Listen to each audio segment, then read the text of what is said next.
It's time for Seen and Unseen, where we reveal the stories behind the headlines. For that, we turn to Fox News contributor Raymond Arroyo. All right, Raymond, Kamala Harris may have lost the election, but she hasn't lost Hollywood. Well, not all of Hollywood, Laura. I mean, actor Jeff Daniels is still in her corner, and he has a wish for those who voted against her. I hope you're losing tons of money, those of you who thought this would be okay. My question is, what are you guys going to do about it? Oh, Nothing flap. like rooting against your fellow citizens for disagreeing with you. That's really sweet. All I have to say to him is flap. Terms of endearment. Wasn't his name Flap in Yes, that movie? it was. That's a long time I ago. despised him in that movie. He was horrible. Okay, but this is my favorite moment from Jeff Daniels. Kamala Harris would have been a new Lincoln. I still think about Kamala and how I think she would have been a good choice. I don't care what they say, because she would have done what Lincoln did. Liz Cheney would have been Secretary of State. Team of Rivals. Yeah, Team of Rivals. Doris Kearns Goodwin wrote the book about it. That's what Lincoln did. Surrounded himself with the people who would disagree with him. Oh, my God. Like Trump didn't do that. Tulsi Gabbard, RFK, Joe Rogan. If he didn't bring together a team of rivals, I mean, I didn't think Mr. Lincoln paid celebrities. Maybe the Booths were paid to endorse him before they shot him. Didn't happen. Oprah and Beyonce are a different story. Oh, look, there she is. Look how good she looks with Lincoln.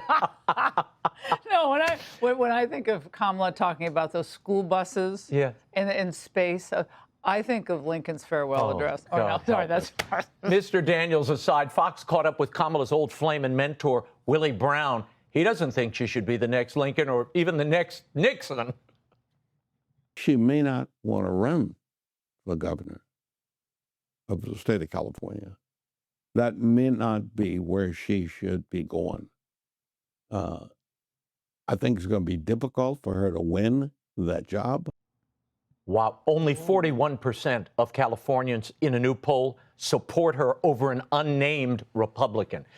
And there's apparently very low enthusiasm, so Willie Brown could be onto something. He does know her quite well. Yeah.